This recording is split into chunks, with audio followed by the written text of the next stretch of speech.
And welcome to what I'm calling the Hysteria Podcast Summer Tours. We take our show on the road, and it is Arnold's Park, Okaboji, Iowa, is where we are at. And like I said, the topic has been racism, so the show's been called Racism. Let's talk about it. And I'm on my third episode, and I've got a guy with me who I've known for a while. I actually worked with him in radio in Nebraska, and he hails from Sioux Falls, South Dakota right now anyways. That's where he's at. And so I thought it'd be kind of interesting to just kind of get a perspective from Middle America, because oftentimes when we talk about race and race issues and just things of the world really that are going on in our country, we like to look at it from a big city perspective. But there's also issues that affect smaller towns, smaller communities. I know with the lockdown, South Dakota got a lot of grief from some people because they never really closed their doors. And so how things worked out, maybe we can discuss those type of things as well. But most of you that watch and listen are big city people like myself, and so I thought it'd be kind of nice to maybe see what the smaller towns, smaller states, other perspectives, because when we talk about things and we talk about the dialogue and having conversation with people, we need to include all types of people. And so Aaron Levisay, my guest today from Okaboji, Arnold's Park. Aaron, thanks for joining me today. Thanks, man. Good to see you again. Yeah, so it's been a while, and we used to work in radio in Nebraska many moons ago, but when you take a look at the current state of events, like I said, you've been most of the time now in South Dakota, although you do get out and about, but you've resided in South Dakota now since we parted ways many moons ago in Nebraska. And from Los Angeles big city perspective, it's always kind of a political nature, everything that happens, and it's always a divided city. It's extreme to, let's say, the liberal or the left, or it's extreme to the conservative or the right, and there's really not a whole lot meeting in the middle. And so that kind of magnifies or amplifies the problems. And so I was just curious, with your experience, what's it been like? Well, thanks, Son. This is an amazing man, by the way. If he hasn't told you, he's an amazing guy. So it's good to see him again. Yeah, I think people in Middle America are following the news just like everywhere else. Obviously, a lot of people were very upset about what happened to George Floyd. That's universal. That's universal. That's universal out here. There's nobody you will meet that will be like, that was all right. No, that was universal. Obviously, when it came time for people protesting, peaceful protests everybody's for. Rioting, looting, never. And rioting and looting is not a constitutionally protected, nor will it ever be, because it just can't be. People want to get along without regards to being labeled as a race. This includes Middle American and everywhere else, for lack of a better term, Caucasian Americans. They want to be judged by their personalities and how they conduct themselves. So critical race theory, which is what much of younger people, whether they know it or not, and most of the time they don't, is doing is sort of like an ersatz religion now, and it's not right, because it is unfortunately racism personified. It's basically taking a group of people and saying all of you have a privilege because of your skin color, and it's not true. You can't prove it. Lots of people, that's just it's defining a class of people by their skin color, and that's textbook racism, and it's racism even when it's done against Caucasian Americans. People just want to be judged, all Americans, by how they treat other people, period. And that's the sentiment here in the Midwest as well. I had a guest on one of the shows, the first episode I did with this topic, and he was a black guy. His name is Daniel. And in talking with him, his comment was when he was growing up, he was just Daniel. He wasn't a black man. He was just Daniel, a man, And I thought about that, and I'm like, I don't really consider myself, or I don't look at myself as a white man. I just look at myself as a man. Right. And so I started thinking about that, and it's kind of interesting, like you said. People will put a race label or a skin color label on somebody and look at them with that label, that color, when they themselves, in this case Daniel, for example, he was just a guy. Mm-hmm. He didn't view himself with that color, but we somehow want to bestow a color upon somebody and call them black man Daniel, and he's just Daniel, for example.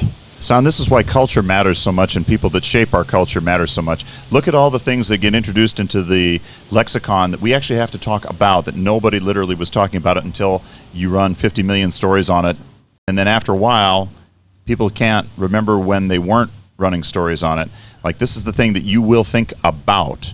You know, I've always thought that the power of the media is not so much what they report, is what they decide to report, when and where and on what time frame, as well as what they ignore. Again, in the time frame that we're looking at, look at, again, to just leave it with George Floyd. I think probably about 100, well, maybe 98% of Americans think that what happened to that man was absolute murder in cold blood, and it was on live video, and everybody was outraged. Everything that followed after that was of a violent nature, nobody thinks that's legitimate outside of radicals that want to just break things, including other minority businesses. So does the media go and talk about those minority businesses? No. Does the media go and talk about minority cops? No. In other words, they shine a light when and where and how they decide what they're going to do when and on their timeline. And there's really no real accountability. Like, they never do a correction, and if and when they ever do their rare corrections, it's years after the fact when nobody cares anymore. So, again, the biggest thing that Americans need to realize, in my opinion, is that all of us want to get along as Americans, regardless of color, and that has to include Caucasian Americans. It can't not include them. And you can't put the sins of the past or even perceived slights against people you don't know. That's inhuman. That's inhuman. So that's interesting. You put in the perspective of people we don't know, because I saw a meme. I don't know if this is a fair thing, but you see all kinds of things on social media. Now, some things on social media, just for the record, I disregard. Mm-hmm. But when you start to see it kind of play out in certain themes over a period of time, over different people's pages, you start to wonder if there's some validity into the idea that a majority of people are starting to believe this. So, for example, you talk about slave reparations, and so you have a young, maybe toddler white girl, a picture of her saying, asking her to, have slave reparations. And then the next picture has a young toddler Asian Japanese girl, is like having her pay for Pearl Harbor. Yeah. Correct. And so, yes. and so, it's actually very good. Initially, I dismissed as maybe some radical guy, but then you start to see it crop up here and here and here. And then you start to think about it. And like you said, we don't know. And we're just casting these wide nets on an issue that really isn't, like you said, it's media driven, and it really isn't that broad. It needs to be more specific as far as person to person, as far as event to event, and you can't just broadly label what's going on in a mass setting, because it just doesn't fit the narrative, I think. Well, the thing of it is as you and I are both Christians and things like that, and we do not believe in collective guilt. I don't believe in collective guilt. Well, in fact, it is now, it was in the Old Testament, but it was not with the New Testament. And if you want to read in Ezekiel, it's exactly there. It says people are responsible for their own sins. Now, we're all sinners, but you can't use a collective guilt, sort of a secular collective guilt. Like I said, ersatz religion. That's what this is. This isn't thought. If someone, as opposed to simple justice that everybody should be treated the same under the law, that's different. But when you're literally accusing everybody else in mass, people that you've never met, and I think it's important, you're accusing their children even of something that, like that meme says, you're asking them for something, to apologize for something. There'd be no, they can barely wipe their face and stuff like that. But you need to personalize it. You need to realize you're accusing the people that are doing that. You need to make it less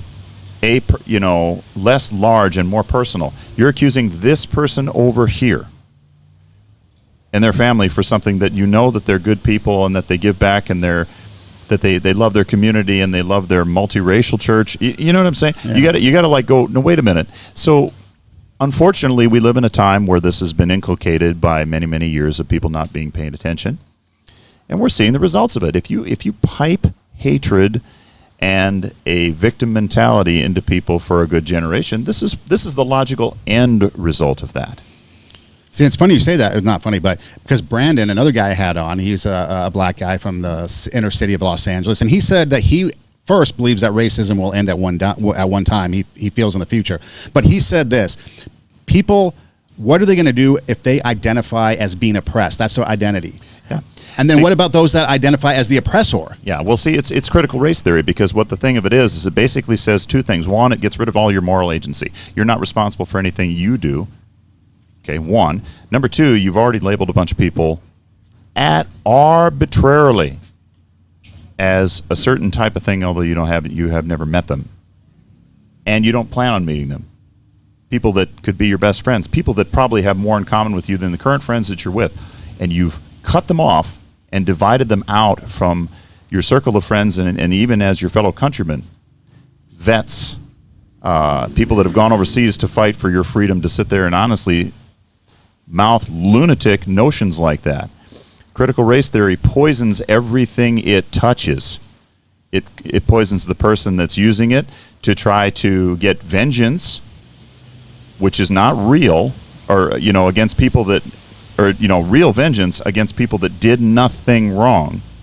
And it also poisons the people that are targeted, because again, you're targeting them for something that they absolutely are not a part of. That's separate from a question of how we treat people culturally and simple respect and dignity. Now, that's where I think a lot of it gets a toehold, is because people grew up with, social slights. But you can't judge everybody on their social space. Okay? They come from a upper middle class background. They may be amazing people who think, I've gotten so many things in life, I'm now going to become an inner city youth pastor, and I'm going to devote my time to doing that, and I'm fine. But you've already separated them. You can't get to know them. You can't get to know all the good that they're doing. They might even be doing they might even be doing more good in that inner city than people that came from it. But you'll never know, because you already made the a priori, without getting to know somebody, nope, they're part of this nameless group. To the point where you don't even know where most of the people that are mouthing all these critical race theory things, they don't even know where it comes from. They don't even know how relatively new that it is. They don't know how it will poison other people and that there will be a backlash. There has to be, because when you're categorizing a whole bunch of people on the basis of a characteristic that they cannot change, son, that they cannot change, what do you think's going to happen? That somehow they're gonna say, hey, yes, I'll do what you want forever? You think they're going to? Yeah, probably not. Well, they're absolutely not. They're right. Human beings. They know, like me, served overseas and stuff like that, happy to do it. You're going to tell me that my kids that I love are responsible for that? Baloney. Right. It's against everything I believe in, what I fought for. It's also against everything that I've ever taught them at the dinner table or had conversations in our living room. It's against everything I've ever taught them or would ever teach them, or my Sunday school kids. Truly. Let me ask you this, because you mentioned it, and I know there's some things you can and can't talk about, so if it comes up and we can't, just let me know. But with your service, okay, there seems to be right now a sentiment in America where we are anti-American. Right now, I guess it's anti-Confederacy, really. But again, we're anti kind of a soldier, anti-cop, law enforcement. And, you like you said, you served overseas to give people the freedom that they have in order to go and protest and things like that. Oh, yeah. And so when you look at this and you see people and they're coming up with policies and they're coming up with these ideas to desecrate graves like Elizabeth Warren wants to in her latest thing, and stuff like that. That's not going to fly. As a vet, as a soldier, as someone who has served, to give her the very freedoms to pretend that she's Indian or whatever she was doing, and still be able to, get away with stuff like that. How does that make you feel as a vet? Because I would imagine, and I know you're still serving, but how does that make you feel? Because I would imagine that, and I think that voice doesn't get out there too much because people are afraid to talk about it. Sure. Well, thanks for that. You can make decisions upon whether or not you want to have certain monuments. There was a thing a few years ago with specifically the Confederacy. They thought, all right, you can, because you put them up. A lot of those went up later on. Now, some of it was a peaceful thing to sort of show reconciliation between the states. Some of them did go up as a specific thing to, we're not going to get. We many southern and border states as not fully being behind the civil rights movement. So, but you got to separate them out. Not all of them were. Some of them were decades earlier. Here's the thing: society can make decisions, not vandals. society can decide when there's an amount of time where they were like, okay, these are important. However, we want to put these in museums, which I think is valid, because in museums you need to learn from your history. You can never get rid of history. You cannot vandalize history. We're not going to have a year zero like we did with the French Revolution or the Red Guards and Mao, which is what some of our young people are being told to do and are being allowed to do because city and state and whoever officials are allowing them to do it. Well, you always think that that's fine until they start coming for your house and things of that nature.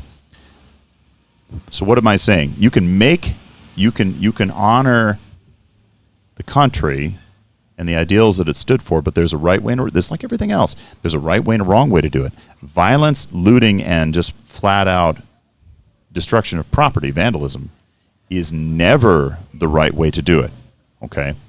And as far as desecration of graves, never.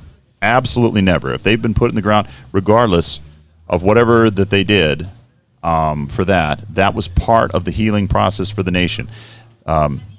Arlington National Cemetery is on the ground. It was put there where General Lee lived. Lee House is at the top of it. There's a reason there why. It's to let them know that although he lived there, this is where U.S. Servicemen, women, and anybody that gave their life, there's a reason why it's there. That wasn't some sort of an accident. Montgomery Meigs put it there for that, but it was also to symbolize that on this ground was where we were going to honor our war dead, as, again, space matters and location matters as a way to bridge that we all came together as Americans after the war with malice towards none, right? Like Lincoln said. Right. So as far as her idea to get rid of desecrating graves, absolutely not, never, not just now, but never. Because then at what point, we're talking race now, at what point does that go to religion? Because then you have soldiers of different faiths that are buried, and in Arlington, they put the emblem of your faith on the cross or on the grave marker. And so then at what point do we decide that this faith needs to be desecrated, or these people? The great question in society always is, San, is who decides for whom? If you boil down everything, it's who decides for whom. And right now, it seems like the message is getting silenced by the violence that's going on. And like you said, I like the comment that you said about the museums, because that seems to make a lot of sense. Sure. Okay, maybe we don't want them out because it is offensive to people. Maybe they represented certain things, but you can't erase history. No, it's going to be there. You can't learn from it if you get rid of it. And so therefore, if you put it in a museum or you put it someplace else, those that want to go and see it can. Those that don't want to, don't have to, like anything. Absolutely. Because at what point then you just, again, it's kind of like that mob mentality. Okay, today, this is how it's going to be. Tomorrow, this is how it's going to be. The next day, this is how it's going to be. And the next thing, you just have complete chaos. And in each case, whenever you go to the mob mentality, there will be a different mob, and you don't know what they're ever going to do. That's why you can never bow to the mob. Right. You can never bow to the mob. Now, that's different from the deliberate decision-making of the American public. That's different. Totally different. Even if it gets contentious, as long as it's nonviolent and, semi-civil. Right. This is America we're talking about, but nonviolent. You know what I mean? Mm-hmm. But a mob is different from the considered will of the American people, no matter where they're at, whether it's over where you live on the coast or here in the Midwest. Aaron Levisay is my guest. We're here at Arnold's Park in Okaboji, Iowa, taking the podcast on the road. I'm calling it the Hysteria Podcast Tour Summer 2020 because it seems like mass hysteria is going on in our country. And we're talking to different people. And when we talk about racism, when we talk about issues of society and of our country, it's only fair to include everybody because that's what we need. We need everybody and voices from everywhere. And we might have different perspectives and we might have different experiences where we're from. And so here in the Midwest, the experience is going to be probably a little different than the big cities on the coast. But still, it's a perspective that matters because, like you said, even the point of having a museum, I don't know if anybody's ever thought of that. Now, the mass hysteria might not see it as a legitimate thing. But when you think about it logically, and I always come from a sense of logic and reason, that seems to be a very logical thing. Okay, move it to another place. One of the questions I like to ask is when you have an elementary school playground and you have kids from all races playing with each other. Sure. And they're like best of friends. And then at some point, as they grow up, they now hate each other. They're fighting each other. And they were the ones that were on the playground playing just a few years ago. How do you think we get to that point where one race and the other are playing on the playground as youth, and then as you get older, you're starting to hate each other. A lot of it's taught. A lot of it's imbibed. A lot of it is false notions from the get-go. A lot of it is, honestly, parents not looking at what their kids are learning. I don't know how many times I've heard throughout the times when I've had children in school, and you have too, is that parents need to be more involved in what their kids are learning. And it's sort of like we say it, and then they are and they aren't, sort of. But they obviously need to be more involved and say, no, that is not true. That is not true. I do think in all of this, I always try to look for the positive, and it's tough to look for a positive during this time. If nothing else, I do think that again, the positive aspect, not all the negative, like the looting and classifying a whole group of people that you've never met falsely and racistly, okay? But the positive on all of this is I think a lot of Americans are now understanding where some of the younger people got to this in terms of why they would join it, because they saw a lot of inaction by people not understanding these other daily occurrences. Now, whether they're valid or not is another conversation, but they understood that there's a lot of Americans that, for whatever reason, feel like they're not really as much a part of this country. Again, I'm not arguing the validity. I'm arguing that they feel that way. Well, the one thing to do is to make sure that instead of talking over people, that we're listening. Now, you can't do that with a mob. You can't talk to or listen to a mob. So the thoughtful people that actually say that they want the conversation, first they're going to have to do a couple things. One, they're going to have to realize that a lot of their elders really do, in fact, understand exactly where they're coming from. Okay? You and I grew up different way where I don't know, there wasn't a time when we weren't taught that the civil rights movement was absolutely a good thing, much needed, overcorrected. You and I were born after it. So there's nobody this side of 50 that doesn't know and think it's a good idea. So it's disconcerting when we're still being lumped in with people that wouldn't, and my forebears, fought on the Union side in the Civil War. So anyway, so what I'm saying is that they really need to realize your feelings are fine, but your feelings aren't necessarily accurate. But we will listen for a little while. But if they're going to ask for people to listen because we're the youth, I get it. We said the same thing when we were their age. But no one is automatically entitled to listen to you, A. B, if you're going to listen, then you need to be listening to some of the older folks back. Because they can say, well, I understand that you think that, but that's actually never true.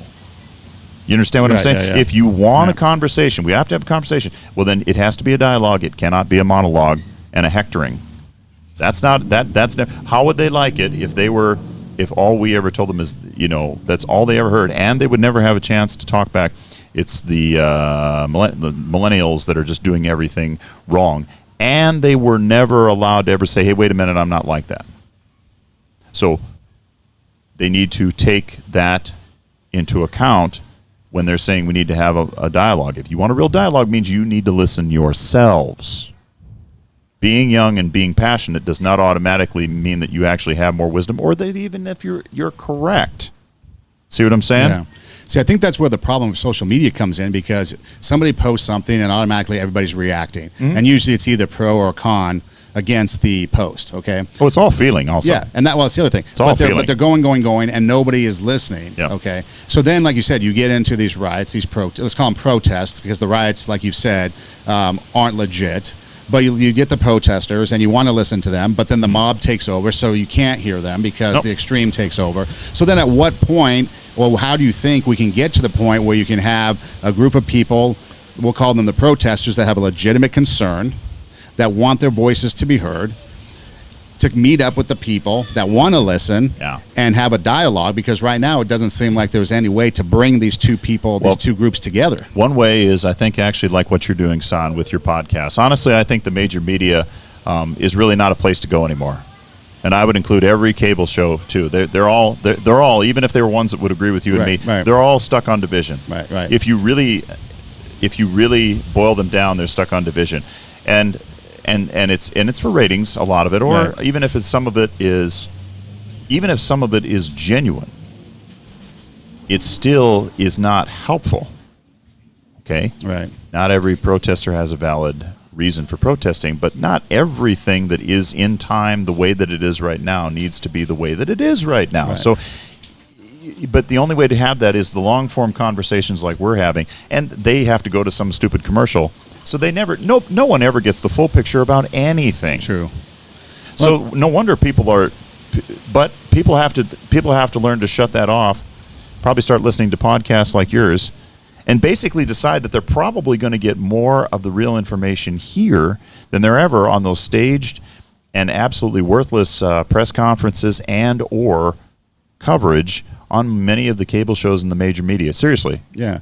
No, I agree with you on that. I know, and I know a lot of people are starting to get that sentiment because, again, if you want to go back to the social media analogy, you start to see these posts, turn off the mainstream media, turn off any news media, and 90% of the problems go away. So I think people are starting to understand that more and more. I hope so, because it's been going on for decades, and people have always complained about it, but they need to just stop. Yeah. And I think, too, the other thing, what people try to do, and I don't know, maybe this is something that you can touch on coming from a Midwest perspective, because, having been in the Midwest myself for 6-7 years in my adult life at one time, you get a sense that things are done a little differently, okay? And what I mean by that is you've got people that are just, they look at things, they receive things, they perceive things, and then they act differently than people might on the coast. Thus, you get like the New Yorkers, you get the laid-back LAers, so you get these stereotypes, right? But they're there for a reason, okay? Yeah.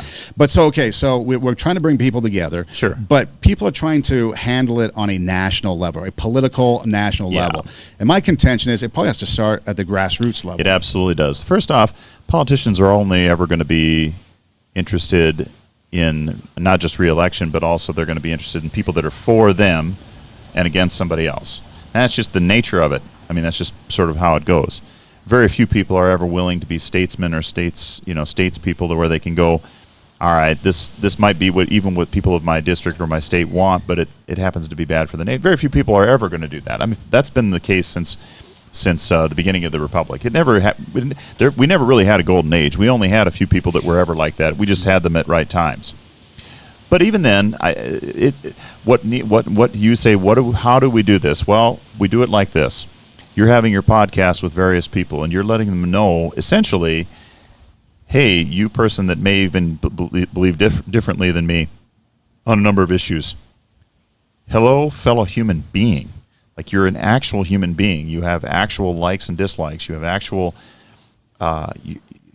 The biggest thing that we could do to stop all of this is to talk rationally and calmly with people that we disagree with and see them as people. And I know that sounds like a cliche, but if we would just slow down and talk to them rationally, and it has to be over time, because no relationship happens really quickly, even if you have all the facts. Think about it. Our children don't even listen to us a lot of times. And why is that? We could be correct, but if we don't let our children know that we love them first, then they won't listen to us, even if we're absolutely 100% correct, which most of the time parents are, right? Because we're older and we know what the real deal is, because we were already their age. So when you're talking to people, you got to first genuinely take them as people, genuinely treat them as real people, and then if they have any notions about you or who you think or whatever group you've been arbitrarily assigned to, remember now, okay? Arbitrarily, right? Where you can say, that's not only me, that's nobody I know. So who told you that about not just me, but people like me? And then they begin to see, you're right. I never really did know who first taught me that this group of people over here are just absolutely responsible for everything wrong in my life and everybody that I know. They see it for the lie that it always was. Right. Does that make sense? Yeah, it does. We're here at Arnold's Park in Okaboji, Iowa, what I'm calling the Hysteria Podcast Tour of Summer 2020. And we're talking racism. Racism, let's talk about it. It's the name of the actual podcast. And so one of the things that I want to ask you about, which you've just kind of alluded to, and what we're doing basically is I've been talking to different people. I'm just trying to get a conversation going with different people, because that's what it takes.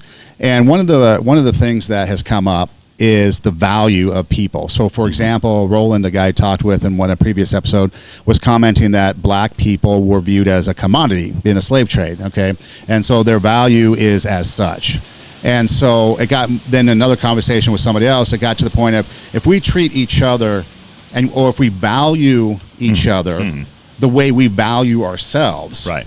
then that's going to change a lot of things. Yes. Because you're going to look at, because if we value ourselves a certain way, and then I start treating you that way, no matter who you are, you know, you can take the race out of it, the color of skin out of it, but you start treating everybody the way you value yourself, I think a lot of things will change. A lot of things will change, and the other thing is this. I mean, again, I always think that one of the things that's always important, and I really appreciate, Son, what you're doing now with your podcast here, because one of the things that you're doing is you're talking to different people.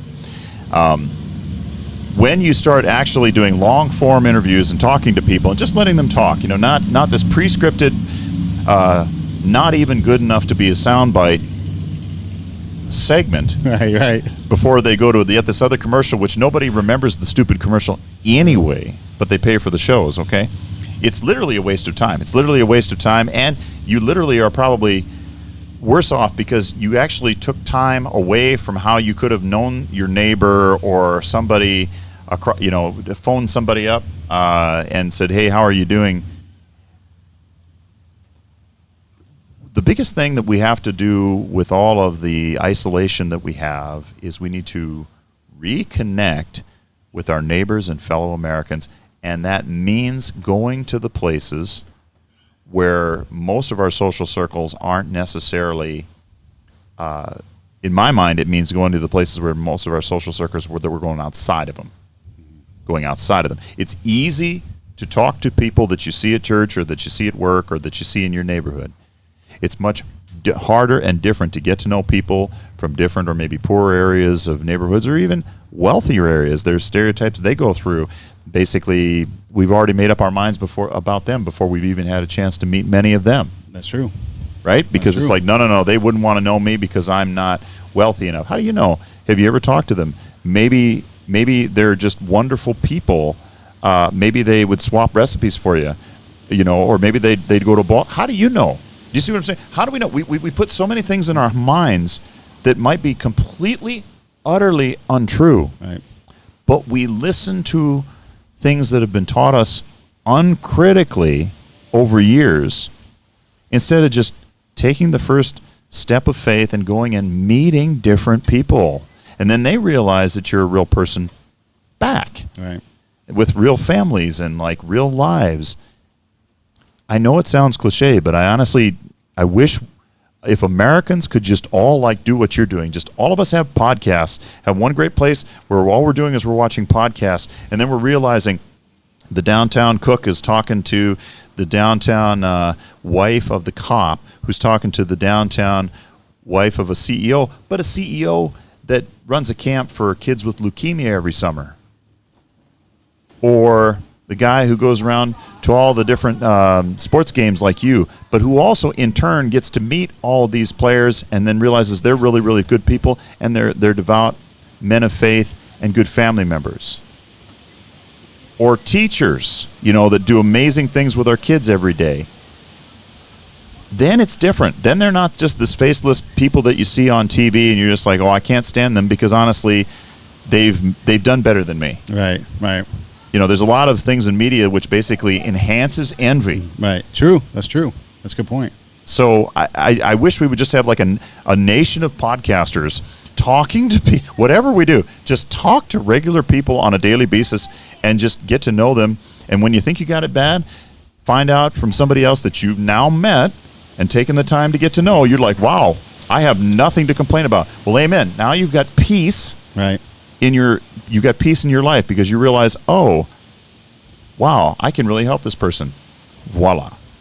It's kind of like hanging out at the Greasy Spoon or your local bar on Main Street or whatever, how everybody just comes together and starts talking, and it doesn't matter who you are or what you're coming from. Right. Aaron Levisay is my guest. We're here at Arnold's Park in Okaboji, Iowa, and here's something that might humor some people. So while I'm here in Iowa, I've been chasing my radio roots. Earlier, I went to visit the radio station, the very first radio station I worked at. And so I moved here. And when I moved here, I bought a house. And Iowa is predominantly, we should say, Caucasian white, you know, for the most part. although there is a lot of diversity. But, you know, if you think of Iowa, you think, you know, white people. And so I moved into this house, and my neighbors were from Mexico, which I thought was pretty cool, coming from Los Angeles, which is really diverse, that my neighbors were from Mexico via Texas. So they got married at 18. They had moved from Mexico to Texas. At 18, got married and made it to Iowa because they wanted to be in the snow, which I thought was pretty ironic. From Texas to the snow. Anyway, so they invited me over for dinner one night, and I'm thinking to myself, oh, this is going to be good. I'm getting carne asada. I'm getting burritos. You know, I'm thinking of all this good stuff. I sit down, we eat, and they bring out the not the Kentucky Fried Chicken, but the fried chicken, mashed potatoes, and corn. Straight American meal. And it was great. Don't get me wrong; it's nothing bad. And so we started talking, and I started chuckling. And so I brought up that whole concept, that conversation about, you know, oh, I thought this, and this, and they're like, oh, we, you know, that could have been an option, you know, no doubt. Right. But they just loved the fact that they were in Iowa, in farm country, middle America, and that's just what they wanted. And so we started talking a little bit more, and that's how I found out then they're from, you know, Mexico through Texas, and I was telling them I'm from LA, and that's why I thought, oh, maybe carne asada, and we started talking. But it was kind of funny because at the end of the day, we had an understanding of each other, of their history, and they were a little bit older. They were probably a generation older than me, and so I got to hear them and know about them, and and I didn't just, you know, now people might say when I tell that story, they might say I came to a conclusion and I judged them based on no, my stomach was judging them based on the fact that it sounded good, that, you know, here's somebody that might be able to. Outstanding food. Yeah, actually, good cook. Outstanding And it was food. great. But again, the conversation started, and it wasn't like they weren't offended by it. They got a laugh out of it. No. And we had a conversation, and we started sharing each other's stories and started to get to really know each other. Right. And that really kind of bonded the neighbors, because I don't know, you know, in L.A., again, talking about maybe the differences, in L.A., people get to know their neighbors, but you're kind of to yourself, too. Right. Out here, neighborly is neighborly. Well, yes, although it's not like, honestly, I hate to break it to you, son, but Has it changed? It's less neighborly than it was, and I think that's just because of changes in society. However, I think, you know, the COVID and everything like that, I hope, I pray, has awakened that in people to not only get to know their families better, but hopefully, even with all the social distancing and everything, their neighborhoods. Because that's one of the strengths of America is our neighborhoods. Really, it really is. I mean, you know, like the Nextdoor app, you know, where you know. But I think that's a wonderful story that you're saying. In other words, people are people. You're already saying that the same thing as people are people. People are so different from what are portrayed in the select gotcha. Please always, or you know, not even please, be divided media. Even the ones that agree with you. Okay, even the ones that agree with you. And social media is even worse. Social media is designed, it's anti-social media is what it is. Well, or at least the main ones are. I guess there's some other ones coming online where they make it more like what the old idea was, which is to connect with people. I hope so, because we need that. People are being accused of things they never did. People are being told that they're these kind of people that they never were. And it goes on both sides, by the way, or actually not just both sides, all sides. People are being, you know, the okay boomer thing. Why are you doing that? Okay boomer? You mean the folks that went and fought in Vietnam? Like family members of yours? Right. Is that what you're talking about? Or are you talking about the ones that came back with not a whole lot of pomp and circumstance, like their World War II parents, but still went on in and tried to raise families and go to, you know, school picnics and served on school boards, local government? I mean, is that what you're talking about? I mean, if you're upset with them because of policies made by some people in Congress, not a problem. I get that. But be upset with them. Don't be upset with just an entire age either. And are you telling me that, you know, that you really want to, and I've said this for a long time before there was ever social media. I don't like everybody in America always saying we need to talk to the youth, No, we need to talk to the youth about some things. And other things, honestly, I think we need to talk to the people that have been around for a long time. Because they've been around, they've seen a lot of this stuff before. Everything the media is telling you, oh my gosh, they've seen it. And they're like, no, don't even worry about that. We had it, you know, back in the 1930s when I was your age, and it wasn't that big of a deal. You know what I'm saying? We totally do that wrong in America. We always think the youth got the answer. I disagree. History shows the opposite. They can have some ideas sometimes, but they can't have all the ideas all the time. I've talked about that ever since I was a teenager. I was like, wow, I when I growing up, you know, on the West Coast yourself and everything like that, but I always have loved Asian culture. You know why? Because they venerate the elderly and they treat them with real respect. And we weren't, our culture was not and is not doing that even now. So that's true. That's one thing I would also say into the next bit of your podcast. Make sure that people are treating their elders with far more respect than they're doing now. We look at a lot of people, and we're here at Arnold's Park. Arnold's Park is an amusement park. I should probably describe it for people that don't know what it is. It's an amusement park, a small amusement park on Lake Okaboji in Okaboji, Iowa. And I'm taking a tour. I'm calling it the Hysteria Summer, or the Hysteria Podcast Tour Summer 2020. And we're just going around talking to different people about different things. And if you've been following it, we've been talking to some people back in LA. And so I wanted to hit the road and find out what maybe Middle America has to say, because when we talk to people, it's got to be all people. We got to be inclusive of all people when we have this conversation. Absolutely. And so one of the things that we're hearing, and we keep hearing over and over and over, is reparations, the past, slavery, and all that. At what point do we have to, or can we, talk about forgiveness and kind of start? You mentioned ground zero or day zero. Year zero. Year zero. How do we get to the point where we can move forward if we're always focusing on the past? Does that make sense? You can't.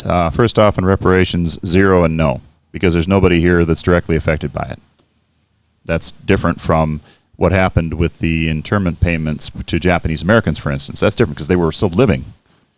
But no, otherwise, no. That was paid by the Civil War. End of story. I'm sorry. That's a late 1960s radical thing that just needs to that does need to die. That divides people, always will, because and anyway, that would take a whole nother podcast as to why that just needs to die. Right. That should be given no credence any more than castor oil is an actual thing for medicine like it once was. Okay, it just needs to die. It is not true. It will never be true. Okay. It will never be true. Thousands of years after you and I are gone. But people will still probably be talking about it. But no, hopefully it'll actually be one of those things where they're never talking about it again. Because do you think we have to get past that in order to get advancement? Yes. Because, no, it is a red herring, needs to absolutely die as the non-issue that it is. Because I talked with another gal, Tara, who's a co-host on another podcast I do, and we're talking about pruning. In order for, when you talk about gardening and trees and stuff, you have to prune, you have to cut. Sure. In order for it to grow even better. Yep. And we were almost talking like that's kind of the society that we need. We need to cut and prune so that we can grow as a society, grow as people. So we need to. So what I take from that is we need to discard lots of notions that absolutely will always be poisonous, and reparations is one of them. It will always be poisonous. There won't be a time when it won't be. So great. I agree with her. When we need to prune that and be done. You're saying how will we be able to come together when there are a lot of people that are trying to divide us? Since the beginning of our country, there have always been people that have been trying to divide us. We've never had a golden age, other than people just deciding that we're just not going to be divided at various times. You don't think we weren't divided right before the Civil War? We were. Do you think we were divided during the time before you and I were born with Vietnam? You're darn right. Darn right we were. Weren't divided when in the post-Civil War and the Reconstruction era? Absolutely. So we've been divided. I mean, the election of 1800 with Jefferson and Adams were the beginning of the modern political parties. Division, because people thought differently. It's not inherently bad. It just means that that's just the way that it is. We're never going to be completely united, but we need to realize is that we can't, again, talk about the things we were talking about earlier, judge an entire class of people based upon an inheritable characteristic that they cannot change. Okay? We can judge people and ideas, whether they are, has history proven them generally true or generally false. We can judge those, absolutely, right? So, but again, I think that it's just people talking to other people. And honestly, you know what I think one of the neat things about podcasts and this new media era that you're a part of, San, is that you actually are getting to bring to wider public consciousness people that aren't ever shown in the media. Let me ask you, here's a little thing right here. When was the last time that the major news media did an interview, an actual long-form interview with a pro-life leader? Not that I can remember. Nope. When has any major news media ever done an interview with, listen carefully, the black pro-life movement? Never. You would never know that it exists, right? But does it? Yeah, of course. Okay, so if you don't see it on a major news media, does it exist? Right. No. It certainly does. It does, but I mean, in the consciousness of America, no. Right. Unless you see it on the news. Right. So they get to shape what you get to remember even. Yep. Yep. Right? Yeah. So this is why I think this is so wonderful, because you can sit back and go, no. There's a whole wider world and a whole bigger nation and so many more interesting people than they are leaving us to believe. Yeah, and that's interesting, too, because you also got a narrative that's being shaped. Because, again, if you want to talk with the media, you can turn on, let's just go with the more liberal news media, because there's more of them.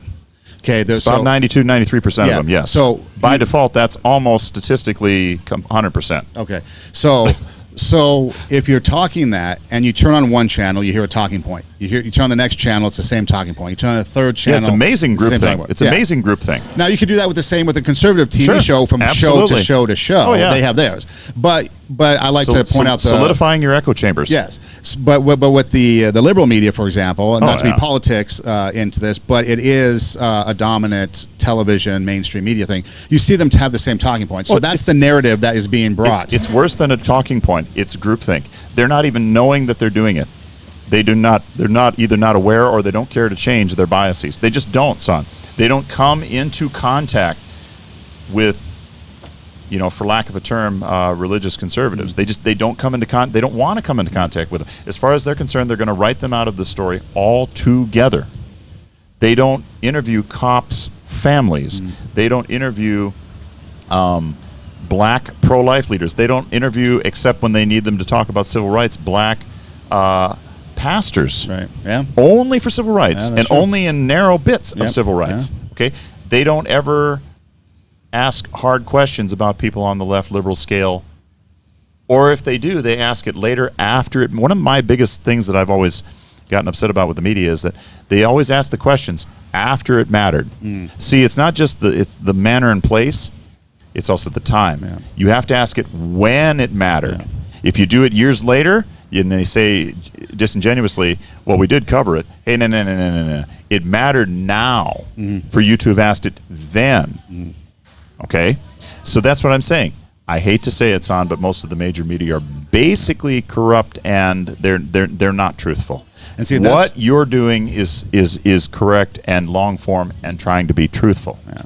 And that's what I think too is what's important is getting back to the community levels, because okay, if I'm watching something and who's my influencers? If my influencers are these people with an agenda, it doesn't matter who it is, take the TV, whatever. Yeah. And they're these people with an agenda, then I'm going to be influenced on their agenda. But if you and I sit and talk, and then I go and talk to some other people, and then I'm talking to a variety of different people, and then we start to realize that, wait a minute, no matter what color our skin is, no matter what our ideology is, we have a lot more in common than we think. Absolutely. And we all have the common goal of wanting it to get better. Correct. And now we start coming together as and uniting. Correct. And like I said, you could be different in your beliefs and in your ideology. I can be different. Absolutely. But together we want to be improving society, relations, everything. Well, and what people forget is the most important thing is also how you go about it. True. Well, I was going to ask you that next. How can we do that? How can we, starting from here, moving forward, because eventually this is all going to die down. The frenzy is going to die down, and then we go back to normal. There will be something else. But we got jobs, people going back to jobs, people are going back to school, and so it'll die down at some point. But how can we keep it going so that change is affected long term and not just in the frenzy now? What can we do? My prayer is basically that people won't forget that this is a time of division, which is also a time of opportunity. It's just like when the stock market crashes and people get in when it's low. The pros always know they don't ever see it as a stock market crash. They just go buying time. Right. Okay. And when it gets high, they just go selling time. So it all depends on how you look at it. I think we should look at it as Americans. We should look at this time and go, all right, there's an awful lot of Americans that are angry. Not the ones that will not ever be convinced. But you go after the ones and we say, I want to talk to you. I hear that you've been taught that myself and everybody that looks like me is this. And I'm here to tell you, not only are we not this, we were never this. And I have also heard some of my friends mistakenly label you as this. And I'm here to tell you, I don't believe a word of it. I think you're probably somebody that I'd like to get to know on your own terms. See, when you put the humanity back with our individual humans, Son, amazing things happen. to do this in a religious spirit, experience thing. Jesus looked at us as individual people, took us as individual people, individual sinners, but individual people. And that's what we need to do too. We need to show love and acceptance and all those things towards individual people. And I hope the main thing that we do is that we challenge ourselves to move out of our carefully constructed social circles. If you were to ask me what's the best way to do it, is after this, I hope we get out of those social circles so that they can see and we can embrace our common humanity day by day. Yeah, I think that's a very good point. Get out of, because the other thing too, when you're in your own social circles, all you start to do is feed off of each other's own perspectives and views. And if one person, okay, let's take a relationship. Okay, let's just take, I don't know, you're back in college and everybody's dating everybody and everybody's going really good, and then all of a sudden one couple splits. Mm-hmm. Now you have to pick a side. Yeah. Okay, so you take that same thing. You're all in your social circles. Something happens to one person, so they start, whether it's bitter, whatever, they start talking. So now everybody has to pick a side, and everybody wants to conform to what their friend believes. So they want to now adapt to that belief or whatever it is. So if we get out of our social circles from a standpoint of looking at other people, other things, and being exposed, because that was one thing that I think it was maybe both Daniel and Brandon, a couple guys I talked to, but Daniel more specifically, he said growing up, he was exposed to a lot of different people, a lot of different races, a lot of different cultures. And so for him, when he looks at people, again, it goes back to he looks at people. He doesn't look at black people, Asian people, white people. He looks at people because he was exposed to all of them. Absolutely. So getting out of that, I guess, is, kind of becoming a common theme here. One of the biggest things, I don't know if you know this about where I'm from Sioux Falls, but it's one of the bigger things that's been gotten to be a big thing each and every year, and it's going to continue to be. My credit card debt? No, I hope that's not the case. every single credit card company has Sioux Falls, South Dakota as an address. We do have some credit card people there. That's true. No, you may not know this, but there's a big community that's been growing within Sioux Falls. Is the Vietnamese community. Oh, wow. So they have the Vietnamese Lunar New Year and some other events. But just amazing people. Okay, it's not on the radar right now, but it's one of those things where it really ought to be. And our current mayor, one of the things he did was, while he was campaigning a couple years ago, is he went to it, because I saw him there, because he knew. He's like, wow, these are amazing people. Okay, right in the middle of the heartland, like you said. Right, yeah. Now, do we have very many? No, but growing. Yeah. But amazingly versatile and amazingly just neat people. They're just the neatest people. So, like I said, though, what did I do? I said, hey, I want to go to their Lunar New Year festival a couple years back. Took my second son with me. We ate well, loved it. Yeah. And as you embrace them, for example, then word will get out, this is a place to come, and then now you're growing community. You're growing an actual community rather than this virtual thing that a lot of people say that we have this virtual community, which may or may not be true in some cases, but in most cases it probably isn't. Right. Because at the end, community can only be done face to face, like what we're doing. That's true. Technology can help. Don't get me wrong, but you still have to do it face to face.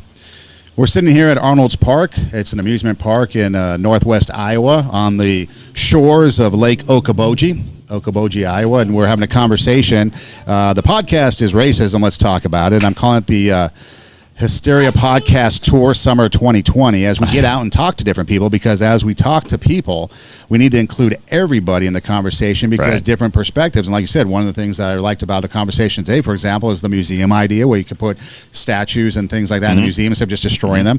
One of the common themes that I'm hearing is community valuing people and treating people as a human, as opposed to a race, or as opposed to a stigma group, or whatever it is, especially like you said, when you can't control that. When you're born that way, you can't never control treat that. People out of something that they cannot control. And so when you look at Sioux Falls and you look at Middle America and the way it is there just real quick a perception on how the coast, so to speak, New York, LA, look at, I mean, because they got to be watching the news and being, okay, there's all this stuff, even Atlanta recently, but New York and LA. I mean, how's the perception? The perception is that you can absolutely, like what happened in Sioux Falls and other places, not Minneapolis, obviously, which was ground zero. Right. You can absolutely peacefully protest. You absolutely may not ever riot and loot. That's sort of like the bottom line. And the other thing is, there's been lots of interesting talk about, what does justice mean for all Americans, so that they can actually feel it. I don't necessarily mean defund the police. I mean, what is it that we do again as people, right, as a community, to make sure every American feels like an absolutely valued American, okay?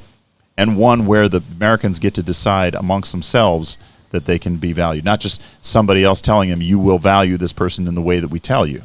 It also has to be part of we're going to value you, and we're going to value you because we want to, and in the manner and fashion that people do, depending upon different comfort levels, etc. People are different. I mean, there's going to be some people that are just different, but generally in the Midwest, if you had to break it down, I think most people would say you absolutely have a right to protest. Absolutely, peaceful protest, doesn't matter what it's for. No one absolutely anywhere has ever a right to loot and pillage and hurt other people. I don't care what it's for. That no and never. And that's not just me. That's anybody I talk to. I think one of the things that I like as we wrap it up here is one of my favorite artists, Steve Taylor, had a song, "We Don't Need No Color Code." Talks about the racism, it's racism, and that more specifically with him was racism in the church, but racism period, where racism shouldn't be tolerated. Yes. And it was like we don't need no color code. Take your rules and hit the road. And it's like that's pretty much what it is. Right. We don't need a color code. We don't need to judge people based on the color of their skin. No. We need to judge people based on, like you said, their character and how they are. Because if they are bad guys, then they're bad guys and need to be judged accordingly. Right. If they're good guys, then they can be judged accordingly. Right. And your actions are going to really dictate what right. type of person you are. And if we're treating and valuing each other right. with like we value ourselves, then I think society is going to be a whole lot better. We should value other people the way that we value our families. Yeah, really, that's true. When it comes down to it, that's how I see it. Aaron, thanks so much. Appreciate it. My it's man, good having you. Good to see you. Glad to be able to get you on. And again, we're broadcasting here from Arnold's Park in Okaboji, Iowa, on the banks. I'm gonna actually my Instagram page is at Edom Rocks, EIDEM ROCKS. I'm gonna actually take some pictures and post them on my Instagram. So if you want to see what Okaboji, Iowa is all about in Arnold's Park, you can check out my Instagram page at Edom Rocks, EIDEM ROCKS. It's the Hysteria Podcast Tour Summer 2020, taking it on the road, hopefully getting out and getting amongst the people and hearing what everybody has to say, hopefully, as far as the racism goes, because, again, it shouldn't be tolerated, but we need to talk about it, and we need to be able to do it in a fashion that we listen, as well as share our ideas in an environment that is going to affect change. And it's not going to happen, I don't think, in the current climate of the crazy frenziness, but we need to sit down and legitimately listen and talk and have a conversation and do it from the grassroots level. So I think that's where change is going to happen. Amen. Hey, thanks for listening. Do tell a friend. EIDEM ROCKS on Instagram is the place to find me. And until next time, from Arnold's Park in Okaboji, Iowa, on the banks of Lake Okaboji, God bless.